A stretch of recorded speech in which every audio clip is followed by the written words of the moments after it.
What's up, guys? Dirk here. Happy Monday. It is the 11th of January, and over the weekend, or the last 24 hours or so, Bitcoin crashed. It was actually a significant pullback. It went from about $42,000 to as low as in the $32,000, so a $10,000 drop in a very short period of time. So as you know, I made the video on Friday, when it was trading at 41,000. Is it time to take profits? Well, in hindsight, that was actually a good warning video. So what I want to talk about in this video is this dip and why, in my opinion, you shouldn't be scared of it, and why it is actually a buying opportunity for the longer term. So we're going to look at some charts. We're going to stay rational. We're not going to react to what the markets does, because that is the easiest way to get wrecked and to lose your money. Okay, if you FOMO in after a market has pumped hundreds of percents and you panic sell after it dumps, you're going to end up buying the top, selling the lows, and you're better off just, throwing your money in the toilet. That's basically how it works. So you want to stay logical. You want to have a plan. You want to understand how the markets work.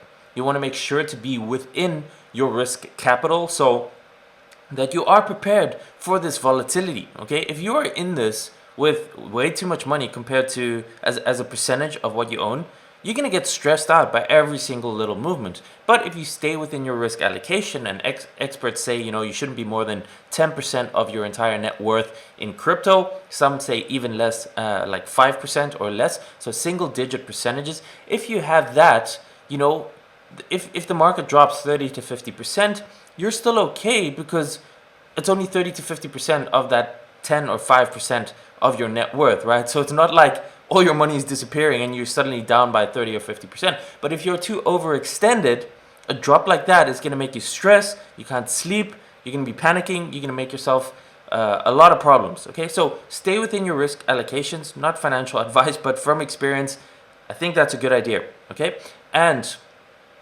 other than that, you got to understand this volatility, how the market works.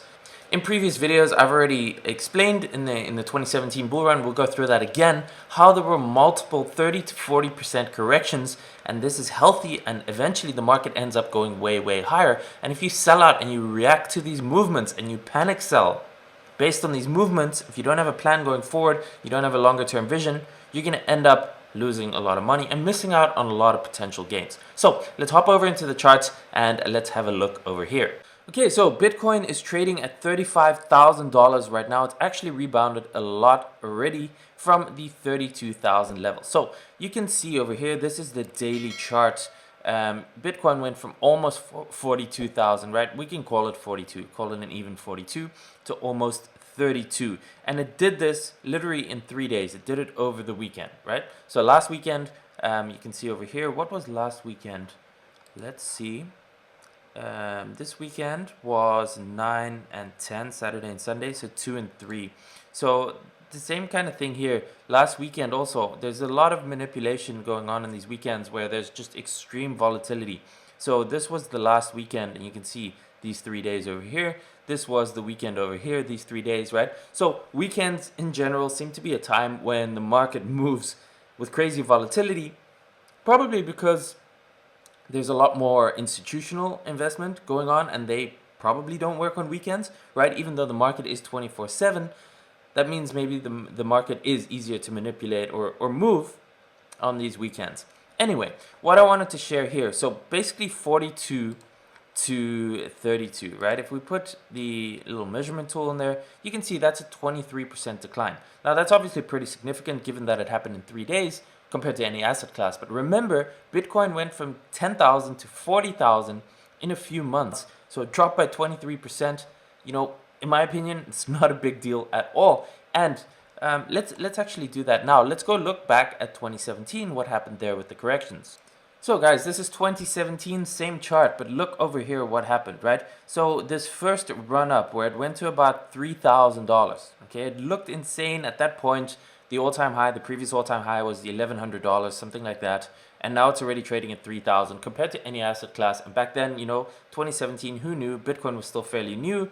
Who knows it was going to do what it was going to do, right? So $3,000 already seemed like a lot. It hit that 3,000, and you can see over here, it pulled back to almost 1,700. That's almost a 50% drop, 44% from 3,000 to 1500. But with the perfect 2020 hindsight vision, we know it ended up going way higher. But at that time, if you were holding Bitcoin and it was in 3,000 and it dropped by 44%, that's scary, right? 44%. It almost halved in a short period of time. And if you react to that once again and you panic sell and you would have sold that, look on what you would have missed out on the run up, right? And then it happened again, right? So it went from that 1,700 after it dropped 44%. Okay, it increased, you can see over here, it increased by 175% in a short period of time, in 48 days roughly, so in less than 2 months. It went after that correction to 175x, and then it had another big crash. And it looks like a blip on this chart, but percentage-wise, it's pretty big. You can see over here, so it went from roughly 5,000 to about 3,000. So once again, a 42% correction. Now, that's huge again at the time. So we had a rise to 3,000, dropped to 1,700, right? That already seemed crazy. Then we went up to 5,000, which seems amazing, and then it dropped to 3,000 again. So again, because we don't know what was going to happen, right? We didn't know it was going to go to 20K. So the first time you had to run to 3K and it dropped, and then it went even higher, and then it dropped again. A lot of people will be thinking, well, that's the second time it happened. I think it's time to get out. And once again, if you would have sold those lows, right, you would have missed out. If you sold at 3,000 at the very low, at the panic low, you would have missed out on the run to 20K. And then it happened again, right? You can see over here, it went from 3K and it went back up to what it is, to almost 8,000.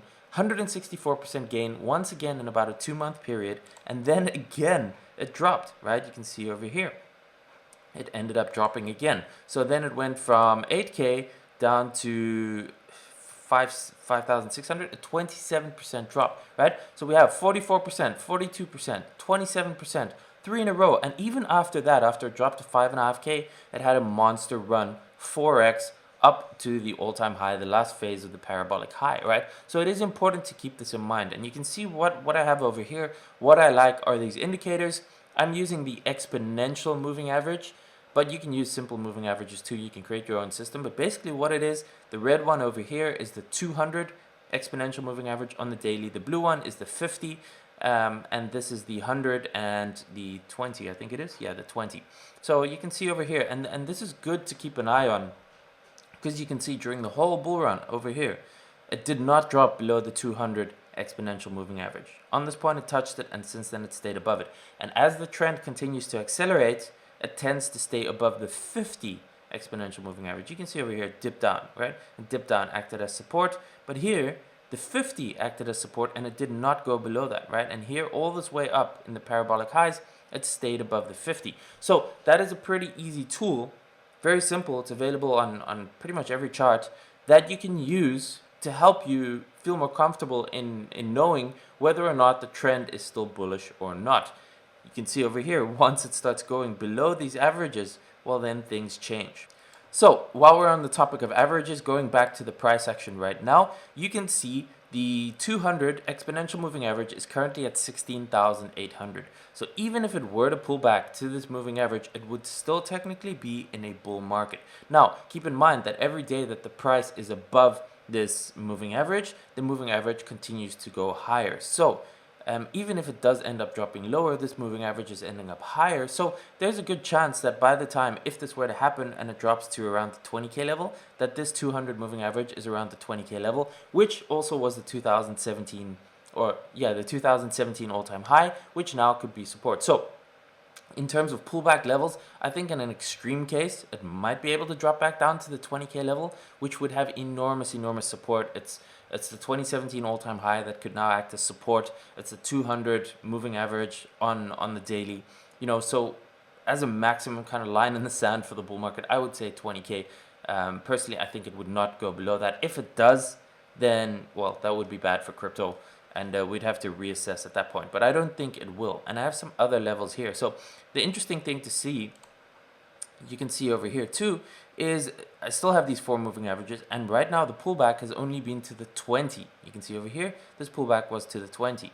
You can see the 20 acts. So the stronger the trend, the shorter time frame and moving averages, tend to act as support, right? And in a deeper pullback, it becomes the next one, the 50, and then on deeper pullback, the 100, and then on a maximum pullback, the 200, right? But you can see over here, we are still above the 50, and right now, this 50 is sitting at about $26,000. It is also still increasing every day that the price is above the 50, right? So as this continues, even if it takes a few more days, this 50 continues to rise, and we might have this sitting somewhere at $27,000, $28,000. So a further pullback, yes, it is still possible. It is still possible that it would go to maybe 28,000, 27,000, and see what happens at that 50 support. Okay, I'm thinking it's probably not going to go below that 50 as a support on the pullback, but it is possible. Like I said, worst case, an extreme sell-off if some event happens. Who knows? There's a lot of craziness happening in the world right now, so political events and stuff could also, throw some spanners in the works. But that's kind of what I have as targets. Firstly, we might already have had the dip. This might have been it. It might have dropped to 32K. That might have been the dip. Okay, but if we do still get a further correction, maybe over the coming days, the next week or two, next target for me personally would be somewhere around 27, 28,000. If that breaks, we're looking maybe at this level, 24, 25,000, and worst extreme case, 20K for the bull market. I'm saying, in my opinion, shouldn't go below there. If it does, well, then we're gonna have to reassess some things and make a new video. But like I've shown you before in the 2017 bull market, we had those pullbacks. We had multiple of them between 40%, 44, 42%, 27%, okay?